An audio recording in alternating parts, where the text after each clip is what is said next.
right, welcome back. So right now we're getting the GPS turned on into the car. We're gonna walk down. We still have it measured out. I don't have the speakers plugged in because I don't always need the speakers on. Let's see, steering trim.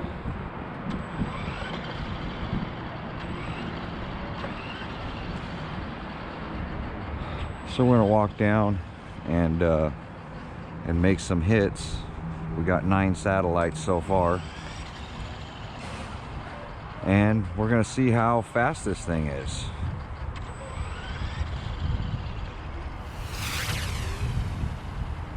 We know from about this speed bump to that intersection is where we need to stop. Haven't run it in a while, and I don't think I've ever run it on these wheels. These are the Reefs wheels, and I'm hoping it adds a bunch of stability to it. So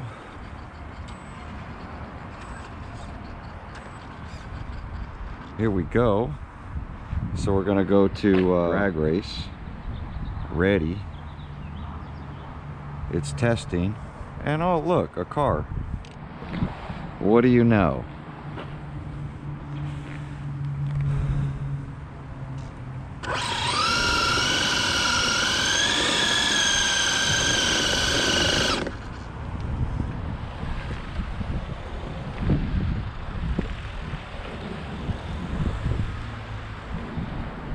All right, I got it in neutral. So we're gonna do a neutral drop.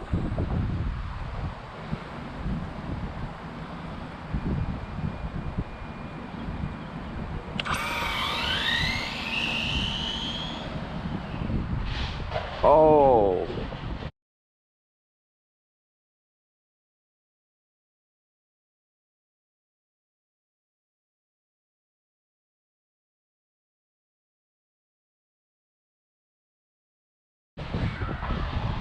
I couldn't slow it down. As soon as I hit the brakes, it spun around. This thing is just so darn fast.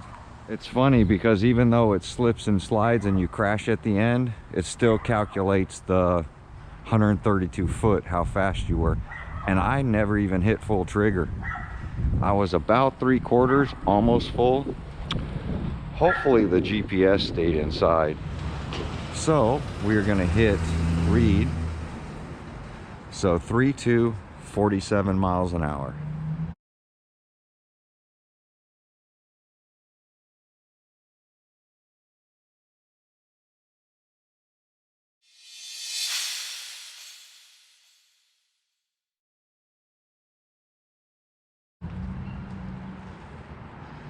So first hit.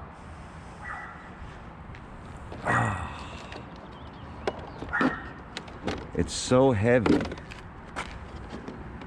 GPS is still in there. Watermelon's getting scratched up.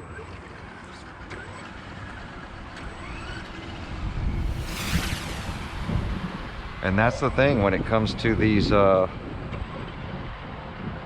drag race bodies, you know, it's gonna happen. We're gonna see what this person's doing.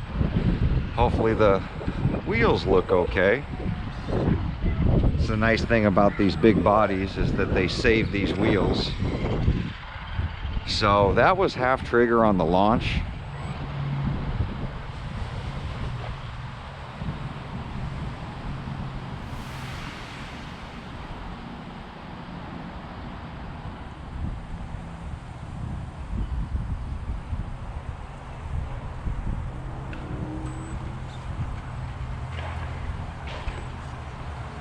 I don't know what his deal is, but I'm not waiting for him.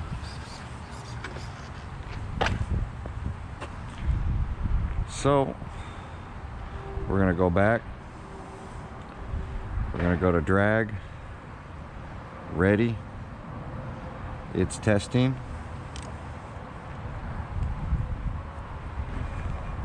Neutral.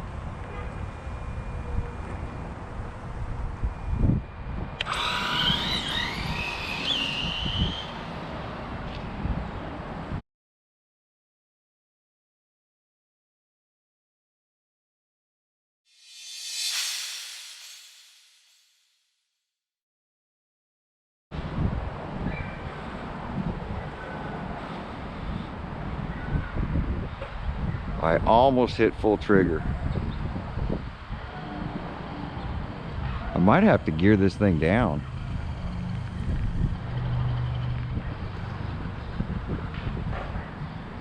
So there we go. We're gonna read. So 3.4, 43 miles an hour.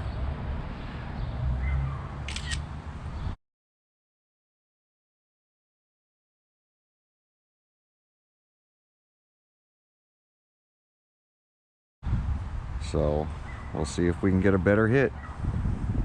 Drag. Ready. Testing.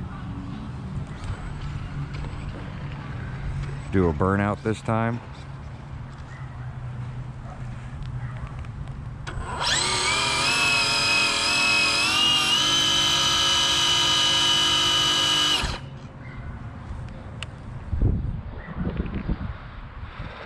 See if we can get more traction this time.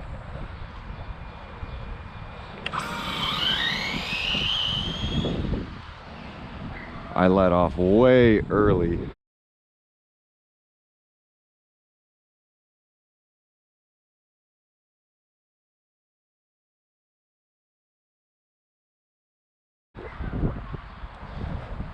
Because that speed bump.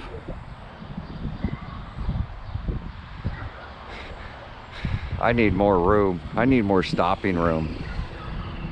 100% need more stopping room. So, I don't know why this thing, there it is. So read, so 3.1, 47 miles an hour.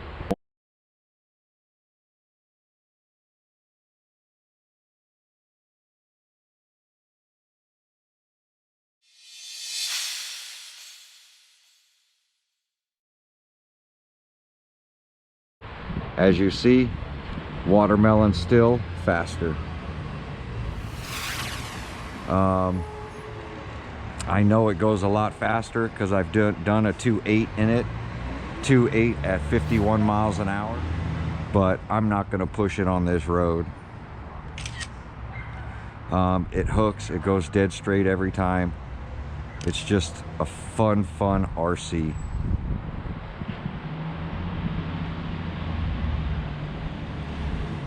Let's see, drag, ready, testing.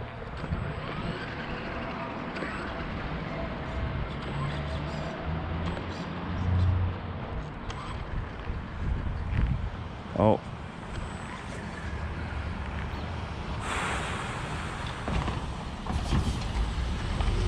I'm going to try to start a little farther back. See if I can get more stopping room.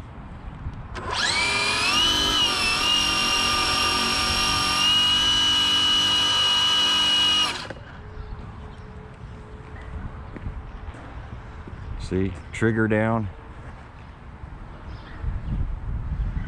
Flick the switch. I let off way early.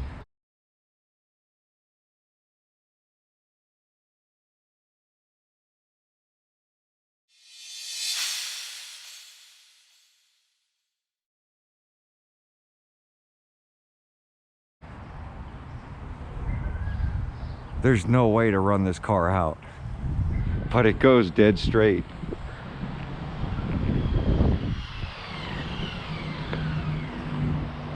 It's impossible to run this thing out here. So read, so 3.1 at 43, so you could tell, oh, you could see the downward curve. Look how it slowed down before I stopped.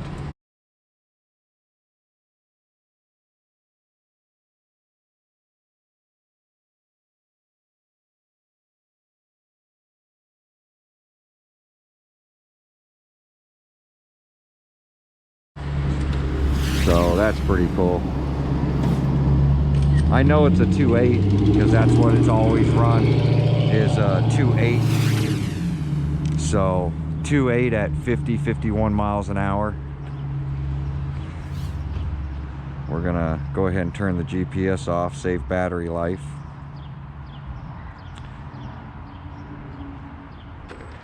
And then we're gonna take it back inside. Just need to get it to a longer place with more shutdown. Yeah, Watermelon's just a beast. It's literally the fastest one I've put together, and it's got a Valenian system in it, you know. And that's the funny thing is, it's a Valenium Traxxas, you know, system. Nothing special. Gearing's a little bit special, but other than that, you know, it's just a well-built. And even with these heavy wheels, it goes straight as an arrow. It doesn't carry the front end like it used to before. Before, when you get up to about halfway, it would pick it up and stand it up on the wheelie bar. And now that I've added these reef wheels, the reef wheels has really stabilized Watermelon.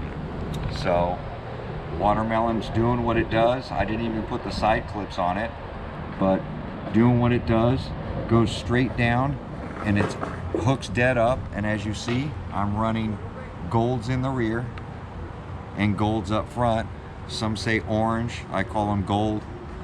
And yeah, on a hot sticky day, the thing just hooks and books and doesn't even hit the wheel stand. Now with the Reef's wheels, it's actually doing really well. All right, back inside. Get this body off, get this battery unplugged. So, Watermelon has seen, I didn't plug in the speakers because I did notice a couple of people telling me that this trigger system that I use is not the same as Traxxas's. Their new setup, because their new setup doesn't have sound. Well, just because you label a module and call it a trans brake, putting a sticker over it, kind of like this has a sticker that says onboard audio, you don't need sound. You can estimate where your trigger's at and then flick the switch. And then somebody was saying, it's not a switch, it's a push button. I don't know. It looked like a switch to me. So, and it's not a momentary switch, so it looked like the same remote in the photos to me. But whatever. I mean, you can't make everybody happy. Traxxas is not going to go out and develop something that goes in between the trigger when they have a module that does it. Basically, all this module does is the ESC plugs into this module, and this module plugs into number 2 of your receiver. And all it does when you flick that switch is break the circuit so that the ESC is still, you know, getting everything else that it needs from the radio. It's just not getting your input on your trigger until you, like a light switch, flick the switch and it connects the wire back to the receiver. It's a basic electrical circuit. And I was worried about this flipping out because it didn't fit in there well, so I just kind of like that, and that way it's not loose. So, but it didn't fall out on the crash. So there you go, guys. You can see, first time on these tires. Looks like I'll have to camber it out a little more. This one did pretty good, almost to the edge. And the Reef's wheels did amazing. Adding the weight like I thought it would kept the front end from picking up, because if you watched my previous video running this against the DR10 with the plastic wheels, what ends up happening is you get up to the finish line and this thing is riding the wheelie bar and comes way up on the wheelie bar, and it's actually twisted to one side, which I don't know what, I think it's it's twisted that way to the motor side. So it'll get up like this and get out of control at the top end. And by adding the Reefs wheels, it stabilized the RC. Now, with the added weight, trying to get this thing stopped, I'm telling you, is a mission. It is tough to get this RC stopped. So I was braking early and letting off early just because of that speed bump. You guys saw the crash on the first one. I started a little farther up than I should have, and I went a little longer, and then when I hit the brakes, it spun around and flipped over onto its roof. And it's not the first time that Watermelon has crashed. So one time I hit a curb so bad that same spot that I busted this up right here. And I believe, I'm not sure if it was this one or the DR10. It might have been the DR10. I crashed into a FedEx truck that had stopped there at the mailbox. But you can see scratches on the roof, and all I'll do is polish those out. Those bolts being on the roof really help because it kind of keeps everything off the body. But you know, Watermelon's not perfect. Watermelon's been around for a while. That octane body has really served its purpose. So there you go, guys. Watermelon's still the king from what I can see over the Losi, but I think with a little bit of tuning on that Losi, we'll be able to get the Losi doing the same thing, because the times are not too far off. Honestly, this Losi does really well. Trying to get this body on. There we go.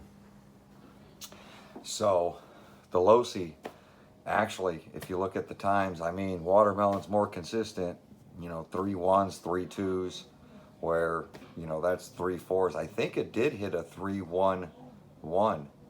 I'll have to go back and check the footage, but I believe that did a 3 1 1.